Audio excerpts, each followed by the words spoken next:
David Benavidez versus Anthony Yard. We haven't really talked about it yet. I just touched on it a little bit because I figure for the most part, this is a no-brainer. You know, people telling me who I got or who I think. David Benavidez all the way. I mean, this really ain't hard to figure out. You know, I know some people may think that this might be a challenge or something like that or whatever, but it's just the math is there. And, you know, the end equation doesn't end with Anthony Yard being the winner. You know, it's 100% David Benavidez. And why do I say that? Primarily because truthfully, and I've always said this, Anthony Yard is the key example of somebody being built wrong. He had too many soft touches for too long.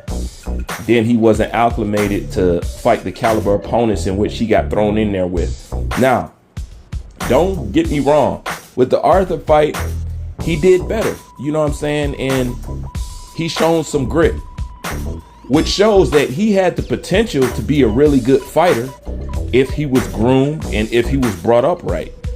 But Anthony Yard wasn't. He had all them freaking soft touches. So for the most part, Anthony Yard is a front runner, you know? And in the end, I don't care what goes on. Y'all have to understand that David Benavidez, his biggest power is his durability. I don't care what you put him through. That durability and his defense, you can't beat this guy. You can't.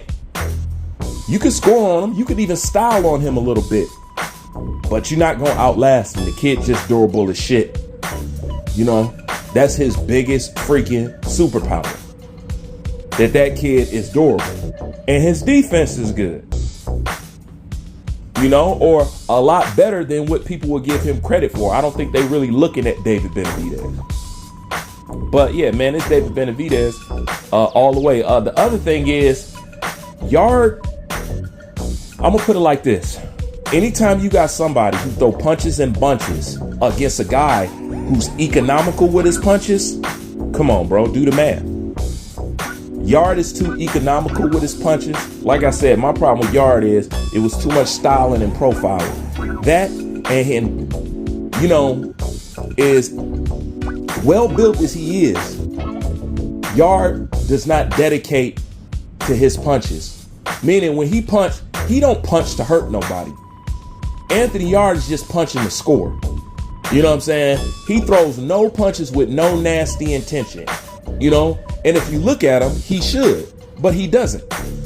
Now, you wrap that up with being built wrong. You wrap that up with being a front runner. You wrap that up with him being economical with them punches. And you wrap that up with the fact that he ain't got no true stank, no true power, no true ugliness on them punches to really hurt nobody. I mean, I don't see how you could walk away saying anything other than David Benavidez. I think it'll be a very...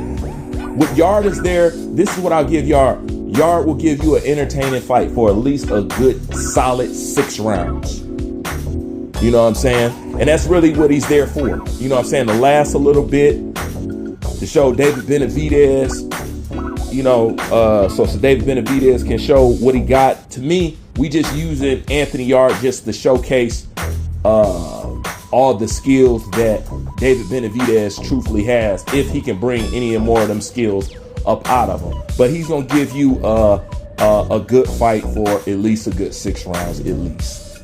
You know what I'm saying? And that's what that is for. You know what I'm saying? But other than that, it should be an entertaining fight, even though it's an easy pick. Now, if anything happens to go left from what I'm talking about, that shit is all on David Benavidez. Only David can lose this fight for David. But other than that, it's just no way in hell.